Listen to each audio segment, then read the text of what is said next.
Antes de falar de frações, eu quero falar sobre duas propriedades da álgebra, que é a propriedade do elemento neutro e a propriedade do elemento simétrico.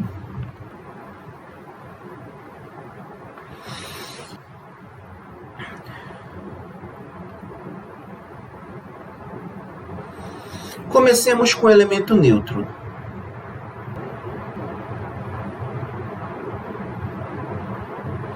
O primeiro vai ser o elemento neutro aditivo.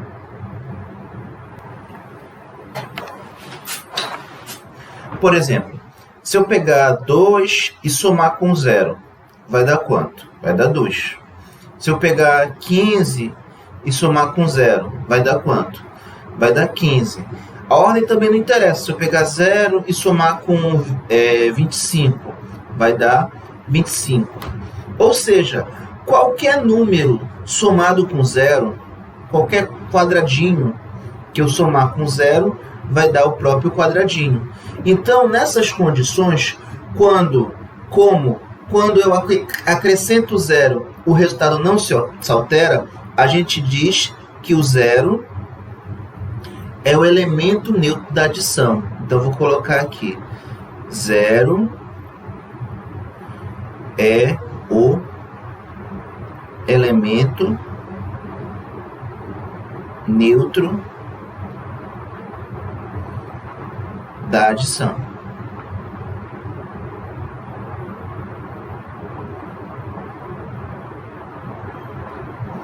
Agora nós vamos falar do elemento neutro da multiplicação.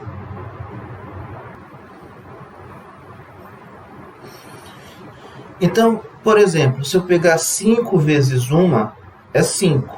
Se eu pegar 15 vezes 1, é 15.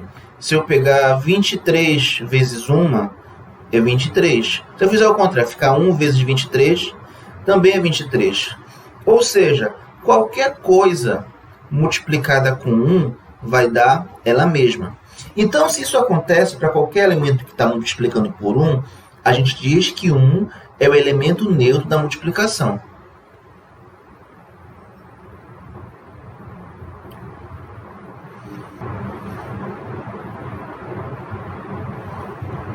Ok?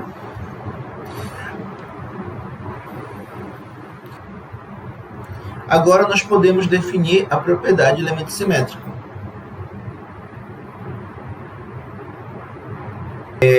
Na adição,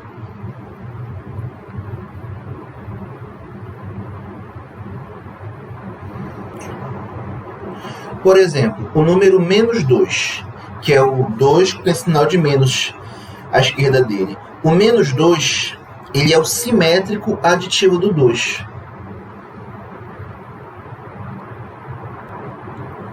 Por quê? Porque, vou colocar aqui, pois se eu somar 2 com menos 2 é igual a 0. Então, nessas condições, a gente... Então, o menos 2 é o simétrico aditivo do 2. Ou seja, o menos 2 é o número que, somado com 2, vai dar o elemento neutro da adição. Vai dar o 0. Reciprocamente, o 2 é o simétrico do menos 2. Por quê? Porque quando eu somar o 2 com menos 2, vai dar 0. Então, se eu pegar outro número, quem é o simétrico do 5? O simétrico do 5, o simétrico aditivo do 5, é o menos 5. Por quê? Porque se eu somar 5 com menos 5, vai dar 0. Ok?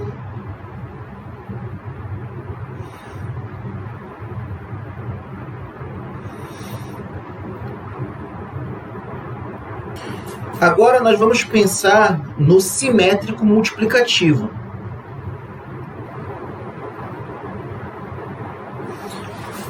Bem, agora qual vai ser a ideia? A ideia já não vai ser mais trabalhar com o elemento neutro da adição, o 0. Nós vamos trabalhar agora com o elemento neutro da multiplicação, o 1. Por exemplo, quem seria o simétrico do 2? O simétrico multiplicativo do 2. O simétrico multiplicativo do 2 já não vai ser o menos 2, vai ser o 1 sobre 2. Seria o meio. Então ficaria assim, meio, que é 1 sobre 2, é o simétrico multiplicativo do 2. Por quê? Pois 2 vezes meio vai dar igual ao elemento neutro da multiplicação. Ok? Então, esse aqui é o simétrico multiplicativo do 2. Reciprocamente, o 2 é o simétrico multiplicativo do meio. Bem, a fração que eu quero trabalhar hoje, ela tem um numerador e tem um denominador. Só que o numerador, ele surge quando nós temos que somar frações iguais. Por exemplo, o que seria m sobre n? M sobre n, na verdade, é m vezes 1 sobre n, que é a mesma coisa que 1 sobre n mais 1 sobre n, e eu vou somando 1 sobre n até chegar ao número de parcelas iguais a m. Aí, nessas condições, m sobre n é, na verdade, isso aqui. Ok? Porém, no Egito,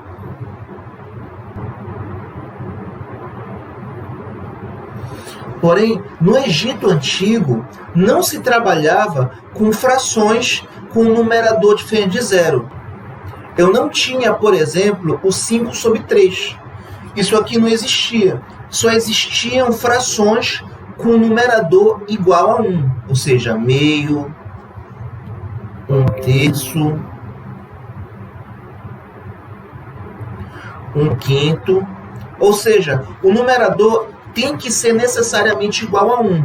Então, e como é que os egípcios representavam essas frações? Eles representavam assim, por exemplo, o que seria, digamos, 1/5? 1/5 para eles seria algo assim, olha, 1, 2, 3, 4, 5, e coloca uma bolinha aqui em cima. Então, essa bolinha significa que esse número aqui é o simétrico multiplicativo do 5. Só que para facilitar a nossa anotação, a gente não vai escrever assim, não. A gente vai escrever o 5 com uma bolinha em cima. Então, quando você vir o 5 com uma bolinha em cima, você vai entender que isso é 1 sobre 5. Ok? Então, se eu tiver 7 com uma bolinha em cima, você vai entender que isso aqui é 1 sobre 7. Ou seja, é o simétrico multiplicativo do 7. Tá, então, como agora nós temos frações, nós podemos fazer divisões envolvendo frações. Só que, para a gente fazer isso, bora recapitular a multiplicação e a divisão. Ok? Como a gente já aprendeu. Multiplicações e divisões.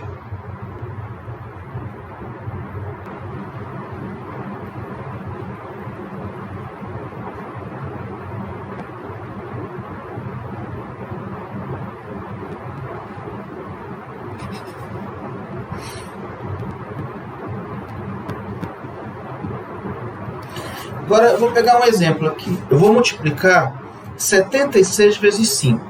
Como é que eu faço essa multiplicação? A gente pode fazer assim. —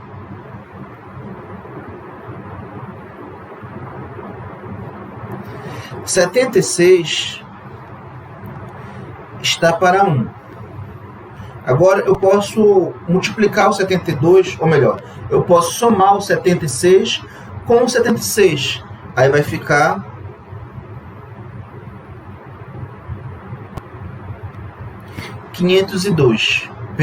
152, que vai estar para 2. Ok? Agora eu posso somar o 152 com o 152. aí vai dar 4, aqui vai dar 10, vai 1, aqui vai ficar 304. Então, eu multipliquei o 2, né? 2 com 2 vai dar 4. Então, deu isso aqui. Repara que se eu somar o 1 com 4, vai dar justamente o meu 5. Então, o que eu vou fazer? Eu vou pegar só essa primeira e a última linha. Vai ficar 76, vai estar para 1, e o 304 vai estar para 4. Então, quando eu somar isso aqui, o que vai acontecer? Aqui vai ficar 10, vai 1, aqui fica 8 e aqui fica o 3.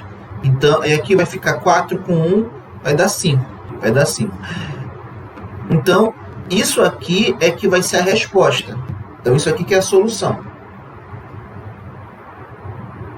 Ok? Por que isso é verdade? Agora é a explicação, né? Porque os egípcios, eles faziam o algoritmo, mas eles não se ocupavam em explicar o porquê isso acontece, tal como os gregos tinham essa preocupação. Então, a explicação seria essa, olha.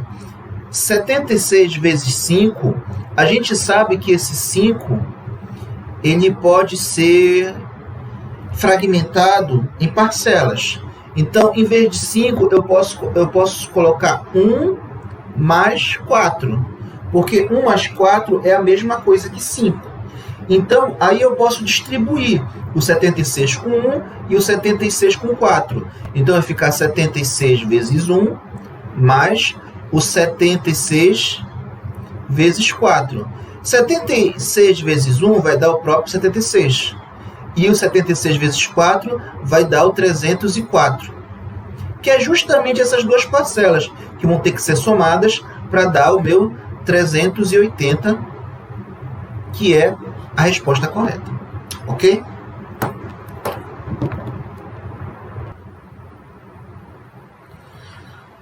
Ok? Então vamos ver o que vai acontecer. Então nós vamos dividir o 380 por 5 e nós vamos ver o que vai acontecer. A solução. Vamos fazer como nós aprendemos com os egípcios. Então vai ficar 5 vai estar para 1, 10 vai estar para 2, 20 vai estar para 4, 40 vai estar para 8, 80 vai estar para 16, 160 vai estar para 32, 320 vai estar para 64. E a gente acaba aqui. Por que a gente acaba aqui? Porque se a gente passar esse valor aqui, se eu somar com ele mesmo, vai passar do 380. Então eu vou trabalhar só com o que eu tenho. Então vamos ver. Vamos somar essas parcelas da primeira coluna até chegar no 380. Eu vou pegar aqui o 320. Deixa eu ver um outro número aqui. 40.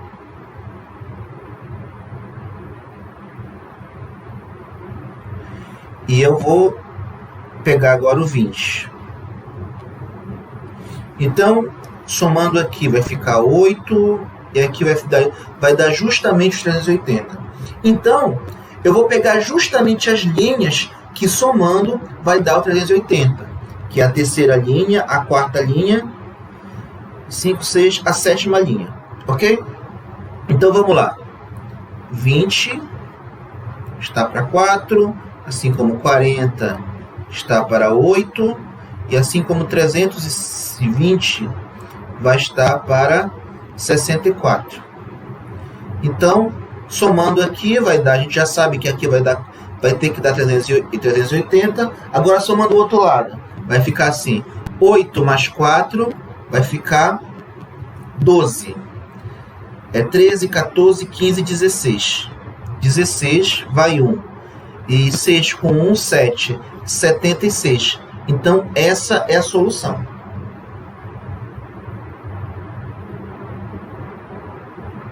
Ok. Porém, como eu falei, os egípcios não se preocupavam em explicar por que essa divisão dá certo. Porque esse procedimento realmente me permite chegar na divisão correta. E eu vou explicar então por que isso acontece.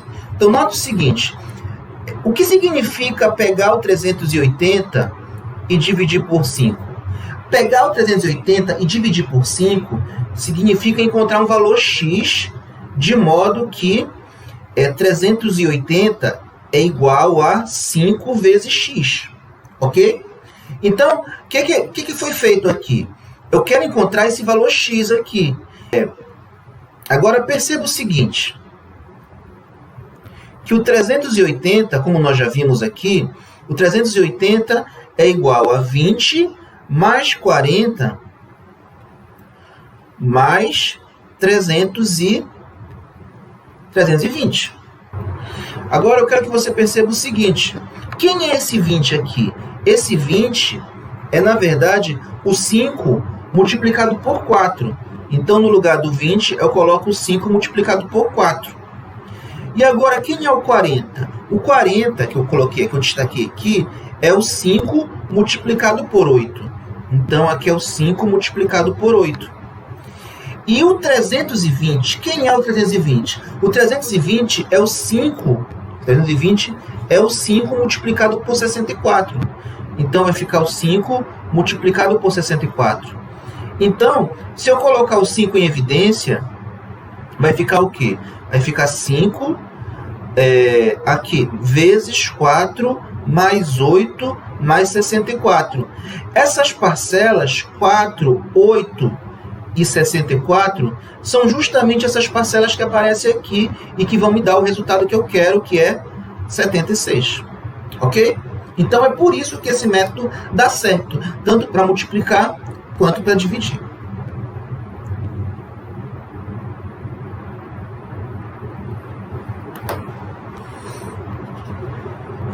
Agora, finalmente, nós vamos aprender a fazer divisão envolvendo fração.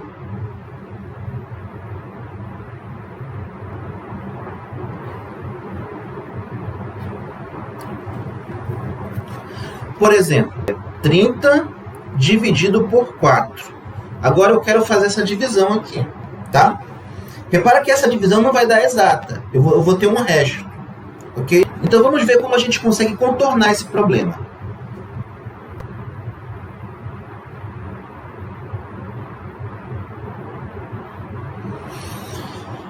Bem, vamos fazer a divisão como a gente faria normalmente. Eu vou fazer nessa coluna daqui da direita, porque tem mais espaço. Então, vamos lá. 4 vai estar para 1. 8 está para 2. 16 está para 4. Ok? E 32 está para 8. Então, repara que o 32 já passou. Então, eu não posso trabalhar com 32. Eu tenho que trabalhar com valores menores, né? Porque a soma da primeira coluna tem que dar 30, né? Não pode passar de 30. Então, aqui, essa linha aqui não pode acontecer. Então, eu vou tirar ela do meu problema. Tá, mas como é que eu faço para fazer isso? Vamos ver aqui. Se eu somar 16 com 1, se eu somar 16 com 8, vai dar 24. Se eu somar com mais 4, vai dar 28. Eu não posso somar com 4 de novo. Então, eu vou ter que pegar a metade de 4. Só que quando eu pegar a metade de 4, eu vou ter que pegar a metade de 1. E quem é a metade de 1? A metade de 1 é meio. Então, se 4 está para 1, então 2 está para meio. Ok? Então, eu vou ter que trabalhar com esses valores. Agora sim, eu vou somá-los. Né? Repara que é uma coincidência eu pegar todas as linhas. Nem sempre isso é necessário. Tá? Então, vai ficar como aqui? 16 com mais 2. Isso aqui vai dar 30. Aí, quando eu somar aqui, vai ficar 4, 6, 7... vai ficar 7,5, ok? Então, essa aqui que é a solução.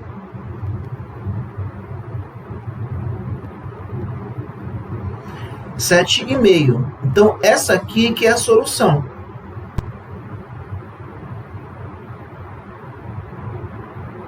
Tá? Se a gente fosse fazer usando o nosso método, né, 30 por 4, aí o que eu vou ter que fazer? Eu vou pegar um múltiplo de 4 mais próximo do 30, que seria o 28, né? O 28. Porque nós sabemos que 7 vezes 4 é 28. Só que para 30 sobra 2. Ok? Então eu coloco uma vírgula aqui, aí eu coloco um 0. Aí vai ficar 20 dividido por 4 é 5. Por quê? Porque 5 vezes 4 é 20. Para 20, nada. Ou seja, 7,5. E aqui eu também tenho 7,5. Porque é 7 mais meio. Ok? Deixa eu só ajeitar aqui o sinal de mais. Tudo bem, gente? Ok.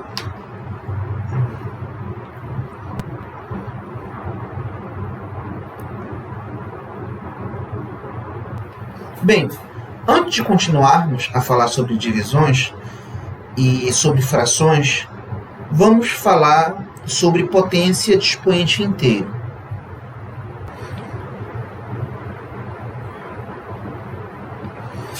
Bem, nós já vimos potência de expoente natural, quando o expoente é 0, mas e quando o expoente é negativo? Quando o expoente é negativo, a gente simboliza assim: A elevado a menos m. O A elevado a menos m vai ser igual a 1 sobre A elevado a m. Ok? Por exemplo, se eu tivesse 2 elevado a menos 3. 2 elevado a menos 3 é a mesma coisa que 1 sobre 2 elevado ao cubo. Isso é importante até mesmo para a gente entender a notação posicional quando eu tenho números não inteiros. Por exemplo, se eu tiver um número assim, 125,32. O que é esse número? Esse número a gente entende como 1 vezes 10 ao quadrado, mais 2 vezes 10 elevado a 1, mais 5 vezes 10 elevado a 0, mais 3 vezes 10 elevado a menos 1, mais 2 vezes 10 elevado a menos 2. Ok? Então, é aqui que aparecem as potências de expoente negativo.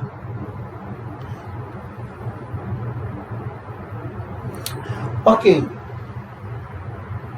Agora, o problema é quando essa quantidade de casas decimais não é finito. Por exemplo, se eu vou trabalhar agora com as dízimas periódicas. Se eu tiver, por exemplo, que fazer essa divisão aqui, 2 dividido por 9. Como é que eu faria essa divisão? Se eu for fazer pelo meu método, né, pelo nosso método, nós faríamos assim. 2 dividido por 9. Bem, a gente sabe que não dá, né? Então a gente coloca um 0 aqui e coloca um 20. Aí 20 dividido por 9, aí eu tenho que pensar no múltiplo de 9 mais próximo de 20, que é o 18. Então, eu coloco aqui 18. 18 dividido por 9, 2. Ok? 2 vezes 9, 18. Para 20, 2. Ok? Aí eu vou ter que colocar um 0 aqui de novo. Aí, se eu dividir 20 por 9, vai continuar sendo 2. 2 vezes 9, 18. Para 20, 2. Ou seja, esse processo ele vai ficar se repetindo. E como resposta, o 2 por 9 vai ser 0,222 e assim por diante. Ok? Até aí tudo bem. Tudo bem para nós. Porém, os gregos tinham muita dificuldade em aceitar o infinito. Só para melhorar a notação, a gente costuma colocar assim. Em vez de colocar 0,222, a gente coloca assim 0,2 com uma barrinha em cima. que a gente já identifica que isso vai se repetindo, tá? Qual é o problema dos gregos com relação ao infinito? O problema, eu vou colocar aqui, é o chamado paradoxo de Zenão.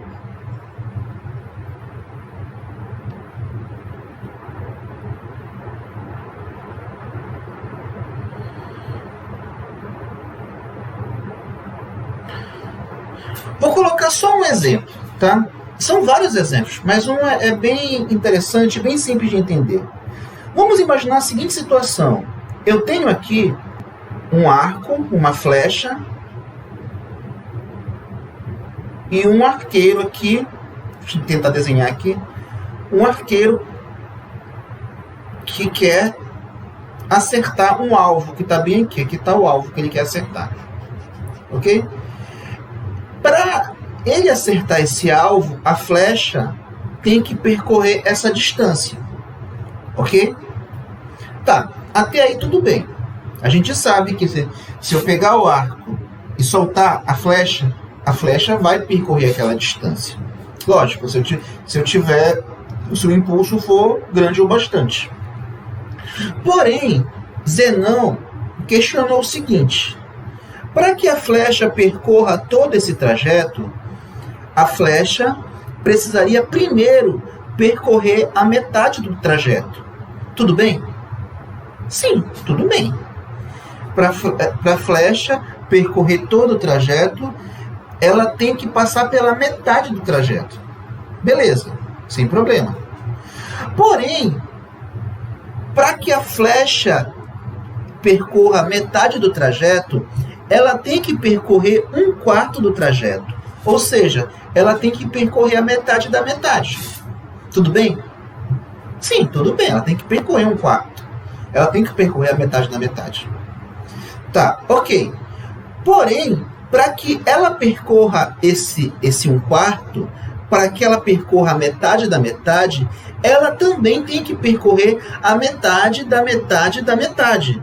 Ela tem que passar por aqui. Ok? Só que para ela percorrer isso aqui, ela tem que percorrer a metade disso. Acho que já deu para entender onde eu quero chegar, né? Só que para percorrer isso aqui, ela tem que percorrer a metade. Ou seja, ela tem que percorrer infinitas etapas para conseguir chegar no seu destino final. Porém, é impossível, segundo o Zenão, tá? Não sou eu, é o Zenão. Segundo o Zenão, é impossível eu percorrer infinitas etapas, porque é impossível eu alcançar o infinito. Se é impossível eu executar uma tarefa com infinitas etapas, porque eu nunca vou terminar, então o movimento é uma contradição. O próprio infinito seria uma contradição. Então, por isso, eu posso dizer que os gregos tinham muita dificuldade em lidar com o infinito. Ok? Tá. Mas, como nós já superamos os gregos, então vamos usar um pouco da nossa intuição, né? O formalismo a gente vai deixar para o curso de análise, mas a gente consegue entender como é que funciona o infinito. Bem, vamos lá. Então, qual é a ideia aqui? A ideia vai ser a seguinte: a gente sabe fazer a divisão, né? Se eu pegar 3 dividido para 9, vai dar 0,333, e a gente consegue verificar isso facilmente, né? A gente pode resolver isso aqui. 3 dividido por 9, não dá, eu coloco um 0, e fica 30 aqui. 30 por 9, aí eu tenho que pensar no múltiplo de 9 que não ultrapasse o 30. No caso, seria o 27. Então, eu coloco 27 aqui, né? O 27 é 3 vezes 9, então fica 3 aqui. 3 vezes 9, 27. Para 30, 3. Aí eu coloco um 0, aí o processo permanece. Tá. Então, eu acho que você já deu para você entender como é que funciona aqui, né? Se eu colocar assim, a gente fez 2 sobre 9, deu 0,222 e assim por diante. Se eu colocar 3 sobre 9, aí vai ficar 0,333 e assim por diante. Se eu colocasse 5 sobre 9, será que vai dar 0,555 e assim por diante? Sim, vai dar sim. Agora, a pergunta é, né, por que isso acontece? Bem, para provar que isso vai ser sempre verdade, a gente pode fazer o seguinte. A gente pode imaginar a seguinte situação. Eu vou pegar aqui, digamos, para o 7. 0,7, esse valor aqui. Melhor, 0,7777. Bem, de acordo com os nossos exemplos anteriores, eles sugerem que isso aqui vai dar 7 sobre 9. Ok? Agora, eu quero provar que isso é verdade. Vamos verificar se isso vai ser sempre verdade. Não precisa ser um 7. Podia ser um N, um algarismo N. 0,n, ou seja, seria um resultado algébrico, não seria um resultado aritmético. Então, eu posso fazer a seguinte situação. Eu vou chamar isso aqui de x, ok? Agora, eu vou pegar esse x e vou multiplicar por 10. Multiplicar por 10 membro a membro. Então, vai ficar 10x vezes... Quando eu pego um 0, alguma coisa, eu quero multiplicar por 10, a gente sabe que basta a gente andar uma casinha. Então, vai ficar 7,0... vai ficar assim, tá bom? 7,777 e assim por diante. Daí, a gente pode fazer o seguinte. Vou colocar aqui 10x igual a...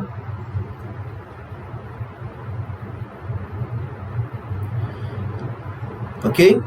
E aqui embaixo eu vou colocar x igual a 0,777 e assim por diante. Agora eu montei um sistema, só que em vez de eu somar, eu vou subtrair. Então eu vou fazer aqui uma subtração.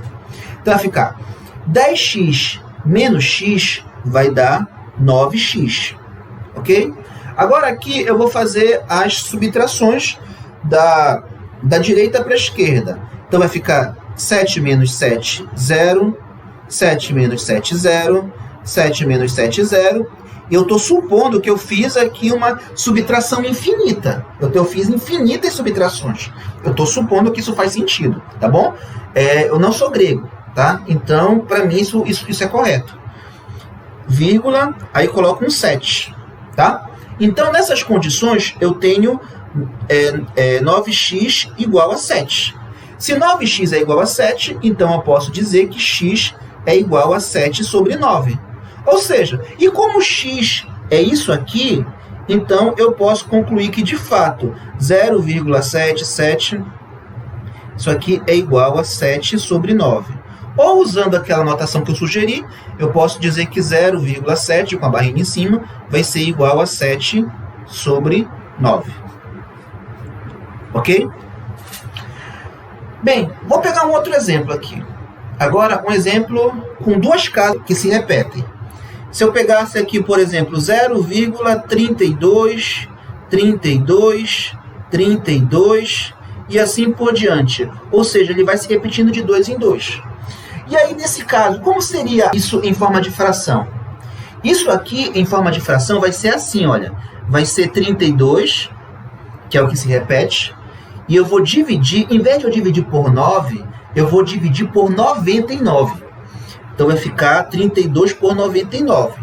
Aí, se você quiser, você pode dividir 32 por 99 e ver que vai realmente dar isso aqui. Ok?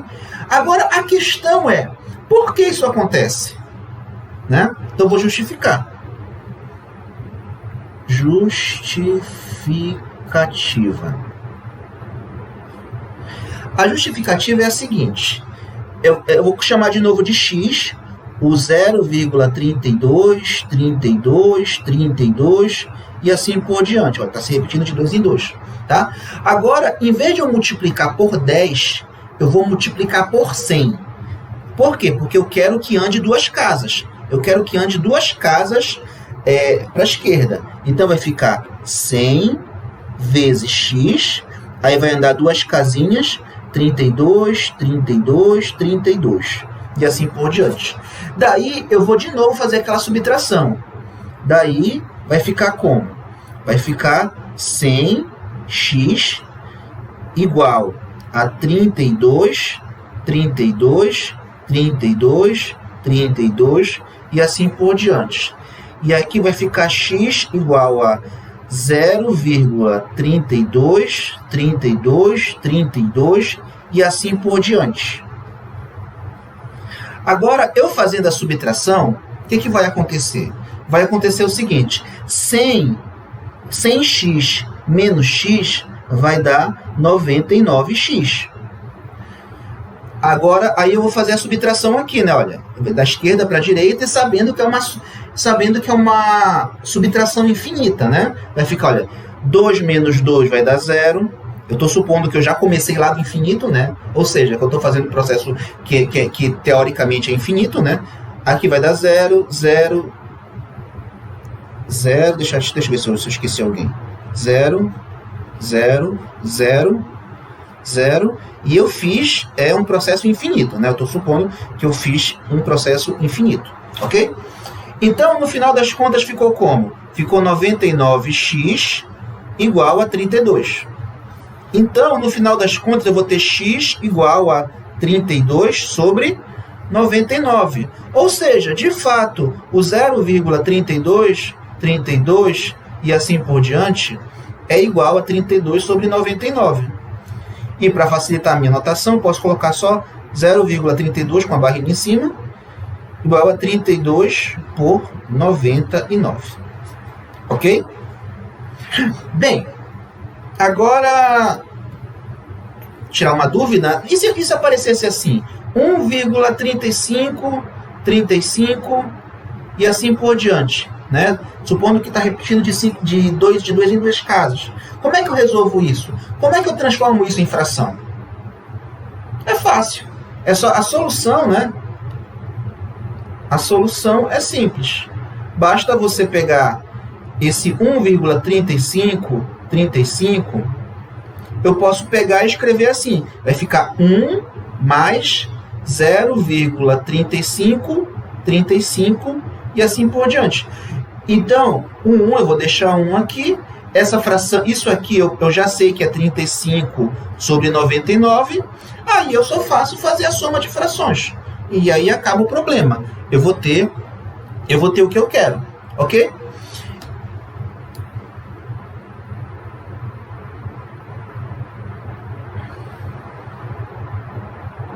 E para finalizar, eu quero falar um pouco sobre unidade de medida.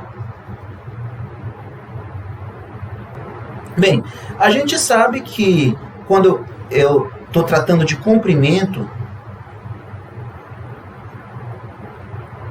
nós temos algumas unidades, como metro, centímetro, milímetro. Bem, historicamente, eu vou fazer o seguinte. Eu tenho aqui, digamos que aqui, né, a ideia é que esse aqui seja o planeta Terra. Tá? Aqui está o planeta Terra. E aqui eu tenho a linha do Equador.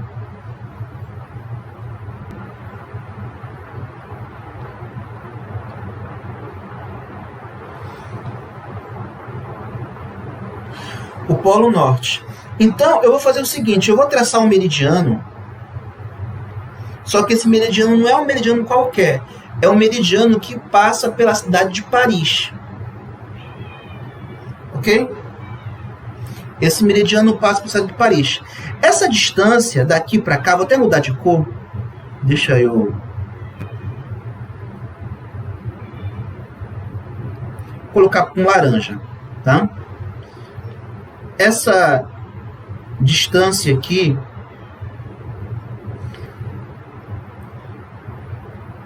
então, eu vou pegar essa distância que vai do Polo Norte até a linha do Equador e vou chamar de D, ok? Então, essa distância é a distância D, ok?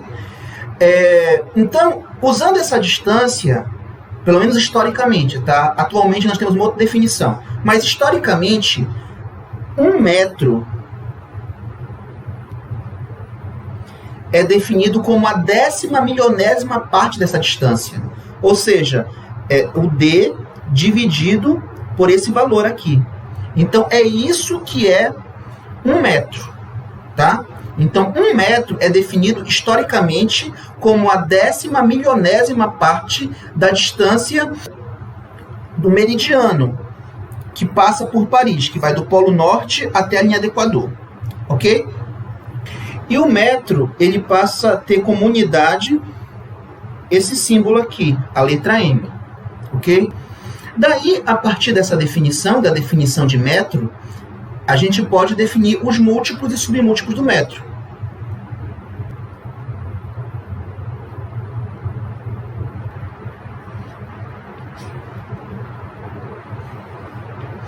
Eu posso pensar nos múltiplos do metro no decâmetro.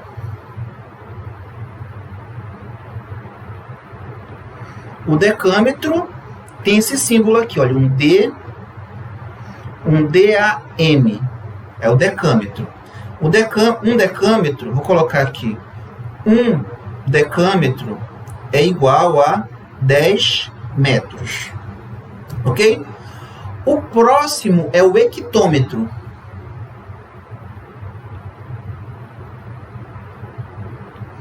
O hectômetro, ele tem esse símbolo aqui, HM. E um hectômetro vale 100 metros, ou seja, 10 ao quadrado de metros. E nós temos também o quilômetro.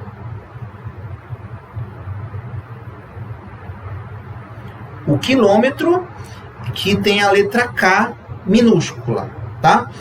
Então, vai ficar 1 quilômetro vai ser igual a 1000 metros, ok? Tá, esses são os múltiplos do metro. Agora, nós vamos pensar nos submúltiplos. Vou colocar aqui múltiplos do metro. Agora, eu vou pensar nos submúltiplos.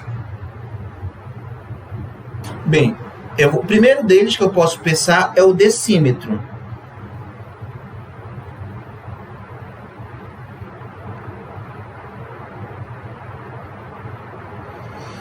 O decímetro, como símbolo, é só o D, tá?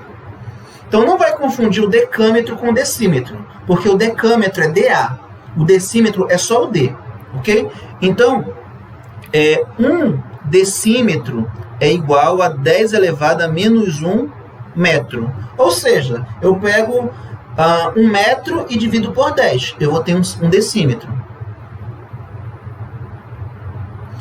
Agora, nós temos também o centímetro. O centímetro é cm, ok? C minúsculo. Então, 1 centímetro vai ser 10 elevado a menos 2 do metro. Ou seja, eu vou pegar o metro e vou dividir por 100. Tem 1 centímetro. Depois, eu vou ter o milímetro.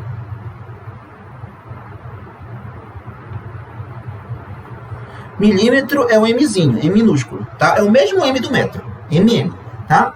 Então, 1 milímetro vai ser igual a 10 a menos 3 do metro. Ou seja, eu vou pegar o metro e vou dividir por 1000. Aí eu vou ter 1 milímetro. Ok? Depois, nós temos o micrômetro. O micrômetro, eu já vou usar a letra Mi, ok? Que é uma letra grega. Então, quanto é que vai ser o micrômetro? O micrômetro vai ser, vai ser 10 elevado a menos 6 do metro, ok? Depois, nós vamos ter o nanômetro. Aí, o nanômetro, eu já vou usar a letra N minúsculo, tá?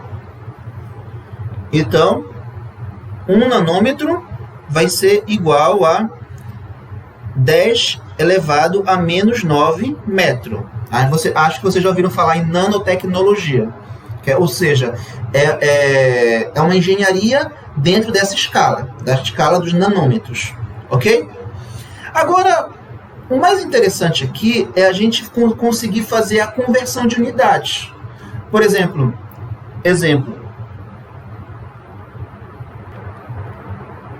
ou seja, eu quero passar de milímetro para metro. Como é que eu faço isso? Repara como é simples. eu tenho 2 milímetros, ok? Aí você vai pensar o seguinte, quanto é que vai, o que é o mili? O mili, aí você vai na tabela, o mili, ele é 10 elevado a menos 3, ok? Então, se o mili é 10 elevado a menos 3, então vai ficar 2 vezes, aí no lugar do mili, vai ficar 10 elevado a menos 3 metros. Ok? Então essa é a resposta. Você pode deixar assim, mas se você quiser, você pode colocar, não são 3 casas, 0,02 metros. Ok? Então, é assim que a gente passa de uma unidade para metro. Ok? De uma unidade, um múltiplo ou submúltiplo para metro. Então, vou pegar aqui um outro exemplo. 5 km para metro. Como é que eu vou fazer? Mesma coisa. 5 km. Aí você vai na tabela. Agora, no caso, não é a tabela dos submúltiplos. É a tabela dos múltiplos, né? Então, na tabela dos múltiplos, eu estou vendo que o quilo, ele é 10 a terceira, né? Então, eu só faço essa substituição. No lugar do quilo, tu colocas 10 a terceira metros. Aí, multiplicando, vai ficar 5.000 metros. Então, é assim que a gente faz a conversão. Ok? Agora, se fosse o contrário, se eu quisesse passar de metro para uma outra unidade, como é que eu faria? Escreva 7 metros em centímetros. Ou seja, eu quero saber quantos centímetros tem 7 metros. Então, vamos lá. Ok, então vamos na tabela dos submúltiplos, já que centímetro é um submúltiplo. Tá aqui, olha. Centímetro, 10 elevado a menos 2. Ok?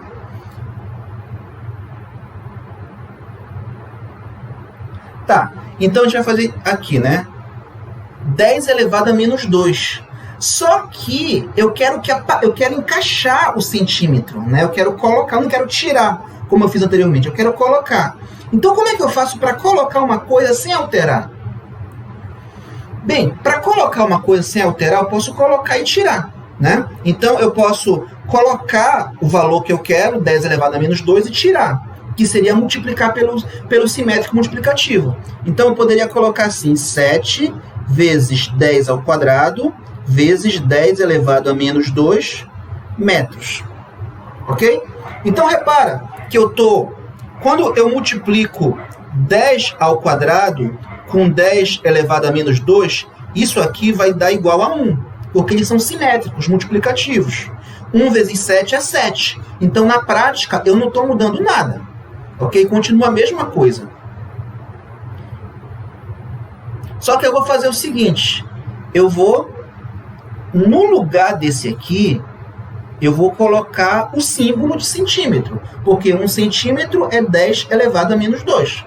Então, vai ficar como? Vai ficar 7 vezes 10 ao quadrado centímetros. Ok? Ou seja, vai dar 700 centímetros. O que significa 7 metros é igual a 700 centímetros. Ok?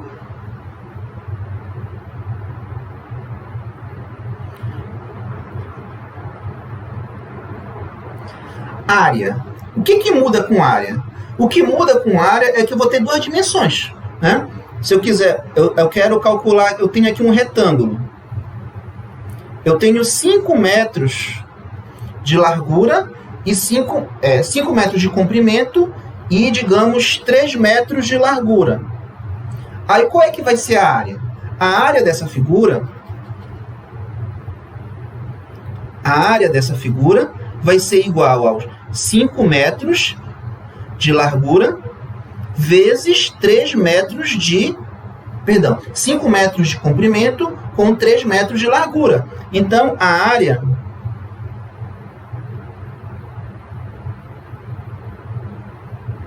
vai ficar como? 5 vezes 3, 15. Metro com metro, metro quadrado. Então, é isso que vai É isso que vai acontecer agora, ok? Então, quando eu passar de comprimento para área, eu vou ter que multiplicar as dimensões e, consequentemente, eu vou ter que multiplicar as unidades, tá? Lógico, nós temos que trabalhar com as unidades iguais, tá? Metro com metro, centímetro com centímetro, tem que trabalhar com as mesmas unidades, ok? Mas a ideia é essa. Vou colocar um exemplo aqui. Escrever 5 centímetros quadrados em metro para metros quadrados, ok? Então, tá em centímetro quadrado, eu quero passar para metro quadrado. Como é que eu vou fazer isso?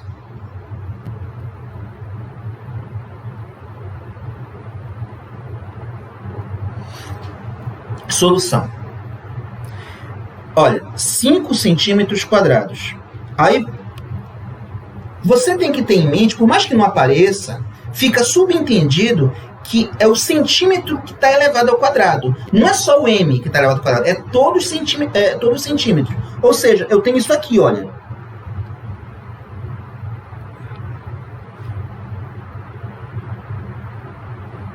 Então, tá tudo isso elevado ao quadrado. Ok? É centímetro elevado ao quadrado. Então, o que você vai fazer?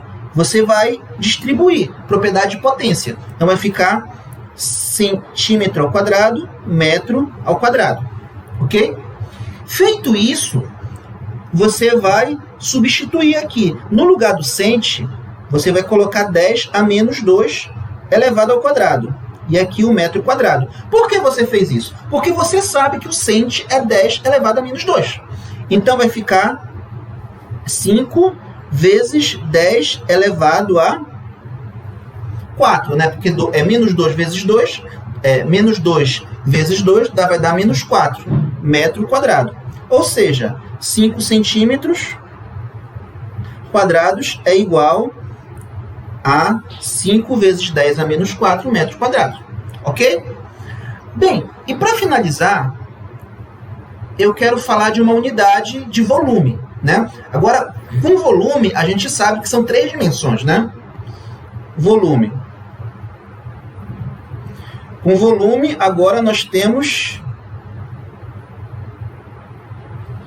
3 dimensões, né? Então, se eu tenho aqui metro, vamos supor, eu tenho aqui 3 metros. Aqui eu tenho 4 metros. E aqui eu tenho 5 metros. Nesse caso, eu tenho aqui um paralelepípedo. Então, qual vai ser o volume? O volume vai ser 3 metros vezes 4 metros vezes 5 metros. Então, o volume vai ser 3 vezes 4, 12. 12 vezes 5, 60. 60 metros cúbicos. Ou seja, tudo aquilo que você aprendeu com quadrado, você faz com um cubo. Ok?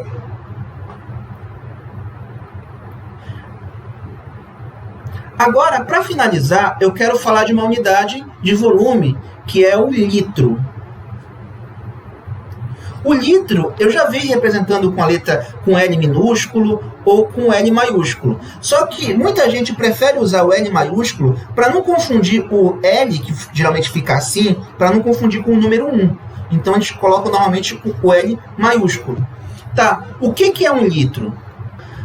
1000 litros vai estar para 1 metro cúbico. Ou seja, se a gente souber essa relação, a gente consegue transformar de metros cúbicos ou para múltiplo, submúltiplo de metros cúbicos para litro, sabendo essa relação aqui de litro para metro cúbico. Ok? Agora, só uma curiosidade. Como é que surgiu essa unidade de litro? A unidade de litro ela está associada à unidade de quilograma, tá? Então, eu vou colocar aqui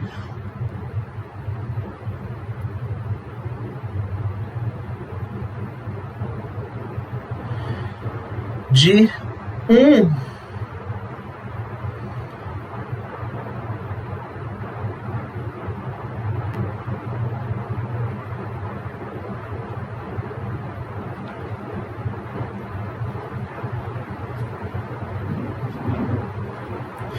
Então, 1 litro é igual ao volume de 1 quilograma de água destilada. Ou seja, a definição de litro está vinculada à definição de uma outra unidade de medida, que é a unidade de massa, que eu não cheguei a definir o que é massa. Ok? E também não tem definição. Então, isso que é um litro. Um litro é o volume relativo à quantidade de 1 kg de água destilada. Ok? Olha, não vai confundir. Litro é unidade de volume. Quilograma é unidade de massa. São coisas diferentes. Tá?